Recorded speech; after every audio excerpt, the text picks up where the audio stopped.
Hello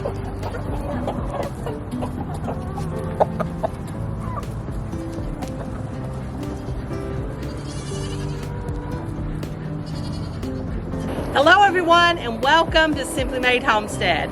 Well, today I have a surprise for you. Now, many of you know that we have the breast chickens. They haven't started laying yet. Now, it should be like any day now. I've just finished up a bag of chick starter and I have moved them over to the layer feed. And they are nice and big. They look great. Super excited. And that is our plan, to stick with the breast chickens. But we have to get them. Our flock is very small. We have 3 roosters and 6 hens. So, you know, one of the roosters are going to go. We're going to split the other roosters between the 2 hens and the females, and then we want to increase our flock some, or we've got to get that egg flow going, and to be able to, you know, hatch out some eggs, put them out on pasture, and be able to have them for our meat source. So we're just starting that project, and we're very excited about it and really looking forward to it. But it's still going to be a little bit before we're really going, and we can count on that for meat source for our family. Plus, this really drove us to do what we've done. Our freezer is very low on chickens. I mean, seriously, like, there might be a half a dozen in there. I'm not sure that there is. There may be a half a dozen chickens in there. So we felt like, you know what, and with everything going on, you know, what if something happens to our birds? We have ordered some Cornish Cross. They came in this morning. So we thought we would take you along and show you how we raise our Cornish Cross. And from week to week, we will have a video each week and show you where they are in what stage they're in, how big they are, and how we're feeding them, how we're housing them, and until we get to the final stage where we will butcher the birds. So guys, if you haven't subscribed to our channel, please do so. Hit that notification bell, and that way you will be notified when new videos come up and you won't miss any of them. Now, per YouTube analytics, a thumbs up is like a huge help. We're a very small channel, and so if you could stop just a minute and give us a big old thumbs up, guys, we would really appreciate it. We really would. All right, so let's get in this door. I have our new little Cornish Cross in there. In the box. I haven't even opened the box yet. I'm waiting for you guys to come along with me, but I've got their pen set up, and we're gonna have to keep them in the garage. We don't have a barn. Lord knows for the day that we can get a barn or some kind of outbuilding that would be good for being able to do this kind of stuff. We're looking forward to it, and that is in our plans. We just haven't gotten there yet. So today we're raising them in the garage, and trust me, my husband would love for me to get my birds out of the garage. Well, we are in our very small little sweet potato patch, but it is time to see what's going on out here. So we're going to trim some of the vines back and get to digging. So let's go. Oh. Now, the reason we're going to cut the vines back first is because it just makes it a lot easier to dig the potatoes. And we are going to save the vines and feed them to our pigs, probably some of them to the goats. Whoops. And see how they feel about it.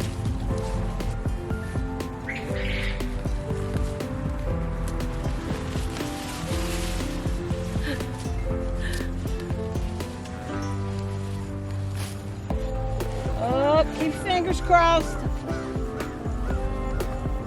Oh, we got the drip tape down there too. Be careful. Oh, Lordy. That's a big potato. And it's rotten. Huh, we haven't had that much rain. Well, we have every day there for a while.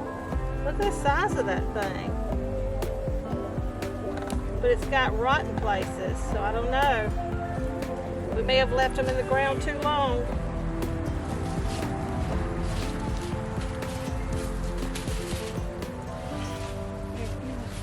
Another one's Lord have mercy. It's also rotten. And it's huge but rotten. Boy, oh boy, that's disappointing. There's a little baby one. I'll be able to keep it and grow some slips out of it. Another one right here. It's also rotten. That sure would have been a nice one. Okay, I counted my days on the calendar, and apparently somewhere I went wrong, because you see the size of that? That's ginormous. It smells like cat litter. That is really disappointing. There's another one. And they're all rotten. Like I tell my kids, with everything that goes wrong, you have to look at it, evaluate it. And, okay, what should I have done different? What could I have done different to get a different outcome? And apparently, I should have been out here checking on it a whole lot sooner. So, I'm going to have to go back to my calendar and look and see if I got messed up with my time or what happened. But this is really, really disappointing. Yep. And, but anyway, so we might as well dig the rest and see what we got. Got to get them out of the ground anyway, so we can plant something else.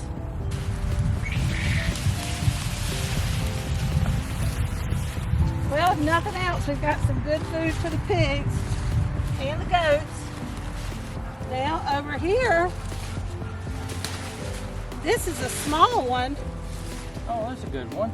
That's edible. I mean, it's definitely small for a sweet potato, but it's definitely edible. I mean, we can keep it. Make some sweet potato fries out of it. So I'm kind of wondering, we had drip tape on them, and I don't know that was a good idea. I'm not too crazy about that. So I'm kind of wondering if right there at the head, that's where the line comes in. Maybe there was a leak there. Maybe there was a leak and they got too much water. Maybe we gotta dig right there.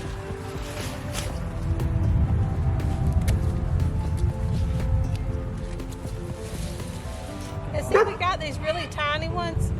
Oh, here's a big one. But we'll keep these, like I said, to start some potato starts for next year. Holy cow! What is going on with these potatoes? I don't know that. Y'all, if y'all have ever seen anything like this, this is just absolutely nutso. I've got to bring this up to the camera. Oh, I'm sorry, honey. Did I get it in your face? Nope. All right, y'all. Let me get focus here. Do y'all see this thing? I mean, that is just, I wish I had some water out here to wash that dirt off with. You see it? It's just, looks like we may have a little bit of a rotten spot starting right there. It's split right there and right there. I don't know. That is like a mangled mass of tiny potatoes. Potato brain. Yes. Drew said it's a potato brain. Or it's Mr. Potato Head. Oh, now look. Mr. Potato's Head. But look, we got more big old honking ones. That really does look like a brain. Look at this one.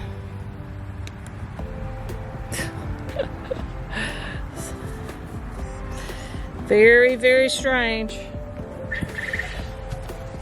I really had high hopes. Ooh, that one's pretty.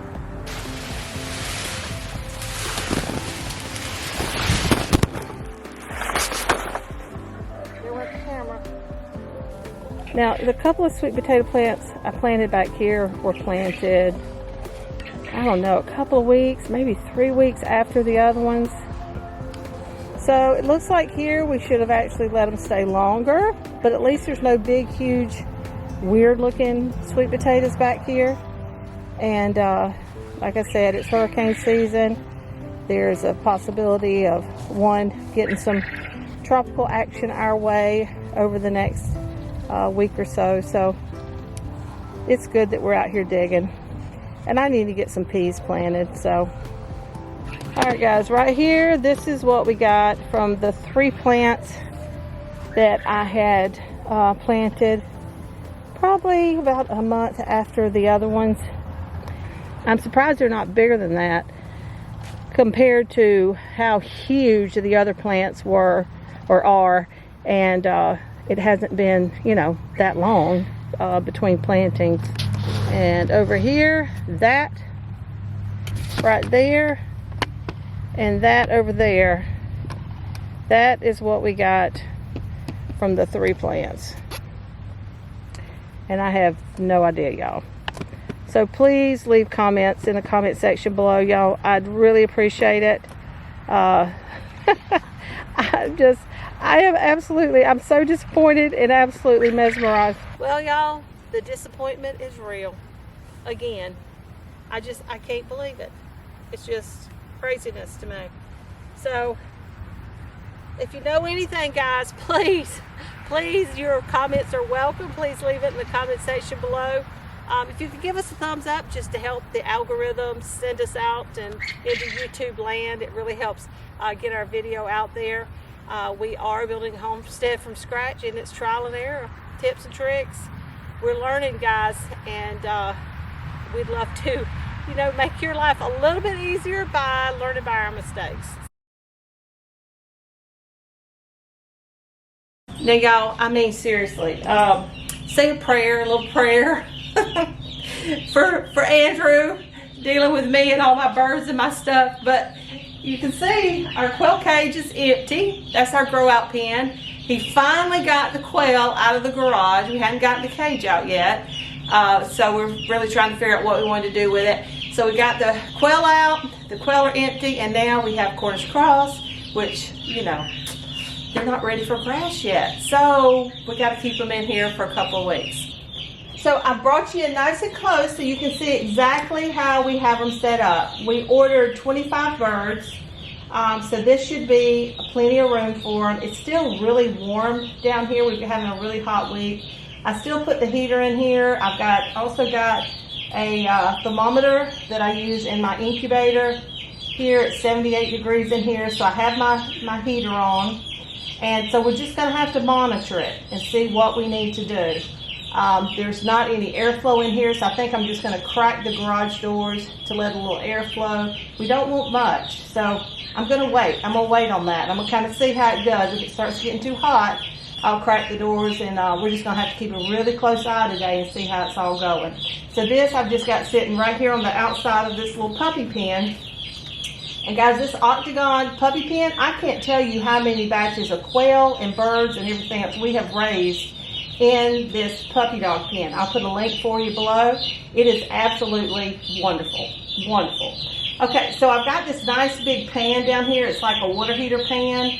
I saw Living Traditions do this, and I really liked it because it helps to keep all the shavings and stuff out of their water. I'm hoping they can get over it.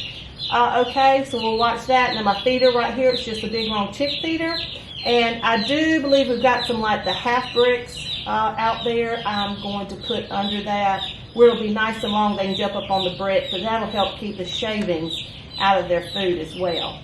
Now in my waterer, it's a gallon of water. It's a gallon of water, and I put 1 tablespoon of apple cider vinegar and 1 tablespoon of cane syrup.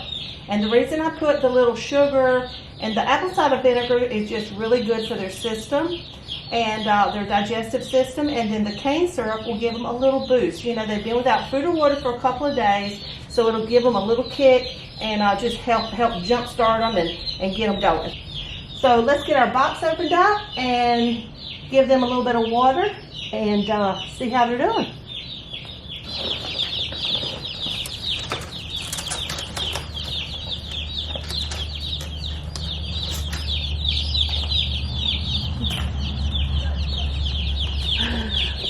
Well, here they are, y'all, and they look perfectly healthy. Everybody made the trip, and I bet they are some thirsty little things. Now the first thing you want to do when you get chicks in the mail is you want to just stick the end of their little beak in the water.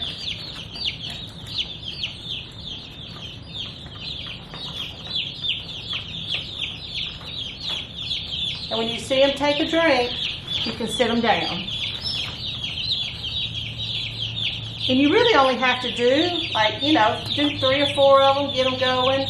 And when they see the other chicks doing it, they're going to do it too.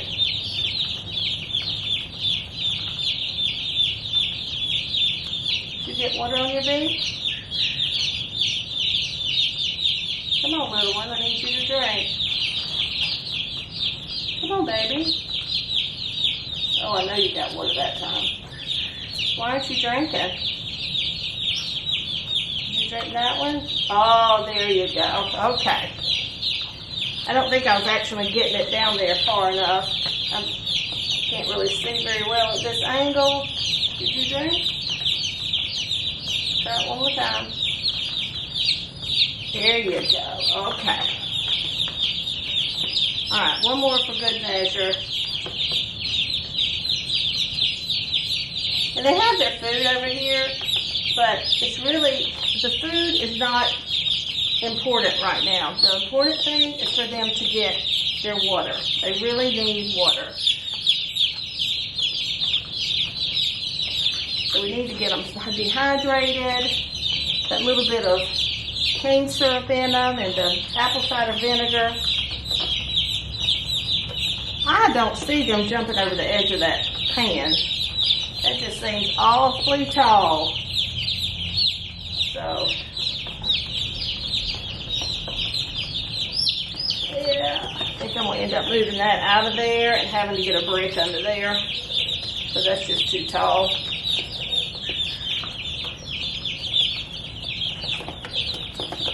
I can't imagine the babies getting over that. They may fool me. They sure might fool me. Now, I've got one over here sitting in the water, which isn't a good idea. You're going to get cold there.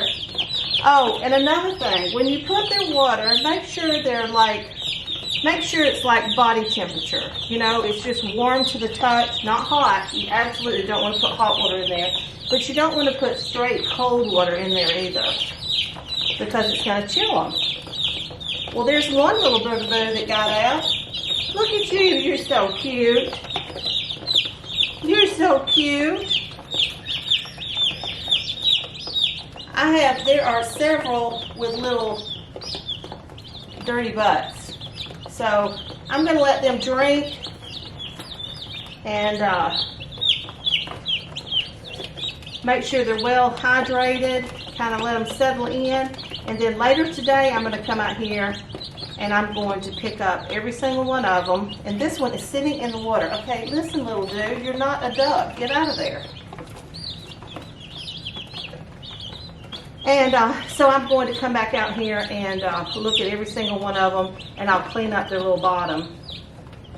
And all you need, I'll just get a little bowl of warm water and a paper towel, and you just gently rub it back and forth. You don't ever, ever, ever want to pull their feathers. You need to be really gentle and patient. And it just takes a minute or two, and it'll moisten up and come right off. Now, if we left it, they would continue to poop, and it would dry on their bottom, and then it would get to where they couldn't go to the bathroom, and then they would die. So it's really important to keep an eye on their backside, on their little bottoms, and to keep them cleaned up. Well, there you go, y'all. That is step 1 on raising Cornish Cross chickens. Now, they will stay in this pen for a couple of weeks. Once your birds become, fully feathered, they can go outside. And for us, we have built hoop houses in the past for our Cornish Cross, and we are now using them for the chickens and the ducks. So we're going to have to build a new hoop house over the next couple of weeks. So hit that notification bell, because we're going to take you along and show you just how we do it. It's simple, it's light, and it's inexpensive. Okay, come on, little guy. Get on out of there. Now, we did order all male Cornish Cross, just because that way they will grow, you know, about the same rate, about the same size, and we'll just have a more consistent bird across the board is what we felt. They are on medicated chick starter, and we bought one big bag of it. I don't know, it's a 40 or 50 pound bag of medicated chick starter, and they will stay on that until they have gone through the whole bag. We'll use the whole bag on them, and then we will move over to the meat bird feed. And you know, that one little dirty bottom could have been from the bottom of that box, you know, it laying down in that box. So I'm still gonna check them all out later and make sure they're good and clean and everything's tidy, and so they can grow up and have a nice healthy life. Even though it'll be short, we're gonna take really good care of you, right? Yes. Yes. At least you're gonna have a happy life. Yes, you will, and fresh grass every single day. Fresh grass to scratch and peck through. Well, they are coming in and out of that pan like it is not a big deal. Are you going to make it in there? I want to see somebody do it. I haven't actually seen anybody do it. I've seen them come out. Oh, there went one. And they are made to grow quick, so I think we're A-okay here. Oh, now, if you're wondering where I got the Cornish Cross from, we've only ordered Cornish Cross twice. Both times we ordered them from Whelp Hatchery. That's W-E-L-P Hatchery. I'll put a link in the description box below for you guys. And they just come, I mean, beautiful, just like this every time. We are very pleased. They shipped on Monday. We got them Wednesday morning, and I believe Whelp is in Iowa. So they got to us super quick, and we've just been really, really pleased. Now, I do want some silkies. I need some more silkies because I only have one hen. So if any of you know of anyone in Central Florida that has silkies for sale at a decent price other than $15 a bird, let me know, because I tried to order some from Whelp and the minimum order is 30. I don't need 30 silkies. So, well guys, that's it. That's how you get them all set up and ready to go. Remember, just make sure they do eat a lot. So keep a check on their feed, on their water. They need fresh water every day. And in this puppy pen, another thing that I do is, because I used to like clean it out and then, you know, add more. But now I just add shavings on top. I just keep putting layers and layers of fresh shavings, and it has worked out really, really well. Now with these little poop machines, we'll see. I may have to clean it a little bit and then add more shavings, but we'll take it one step at a time and figure it out as we go. How many times do y'all hear me say that? Now guys, if you have any questions or comments, please be sure and leave them in the comment section below. I'd love to hear from you, and I'll do everything I can to help you along the way. Don't forget, there are links in the description box for you to help you find the different things that we've talked about in the video. And until next time, take care and God bless.